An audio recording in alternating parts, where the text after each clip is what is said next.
আজ রান্না করব কচু আলু দিয়ে কাতলা মাছের ঝোল। 3 পিস কাতলা মাছ আগে ভেজে নিচ্ছি।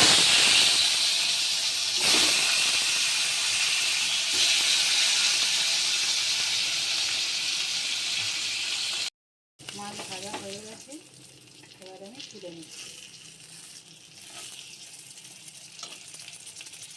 হয়ে গেছে, ওই তেলের মধ্যে এবার আমি কালো জিরে দিয়ে দিলাম।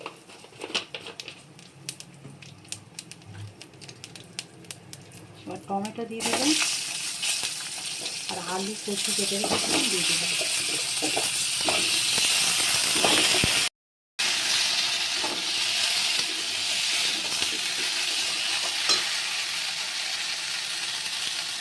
এবার আমি এর মধ্যে আদা দিয়ে দিলাম,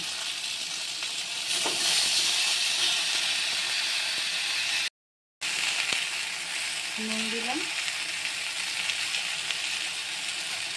হলুদ, ভালো করে কষে নেব। কষা হয়ে গেছে, এবার আমি কাঁচা লঙ্কা দিয়ে দিলাম আর জল দিয়ে দিলাম।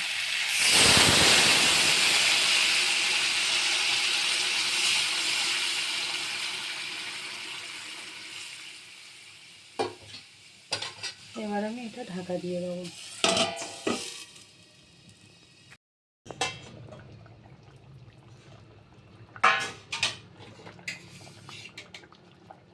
আলু আর কচু সিদ্ধ হয়ে গেছে, এবার আমি মাছটা ফেলে দিচ্ছি, তরকারির মধ্যে দিয়ে দিলাম। 10 মিনিট হতে দেবো।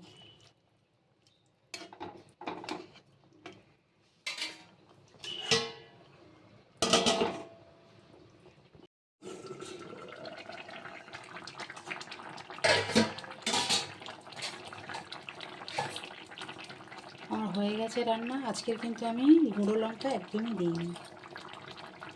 এবারে জিরে আর ধনে গুঁড়ো একসাথে দিয়ে দিলাম।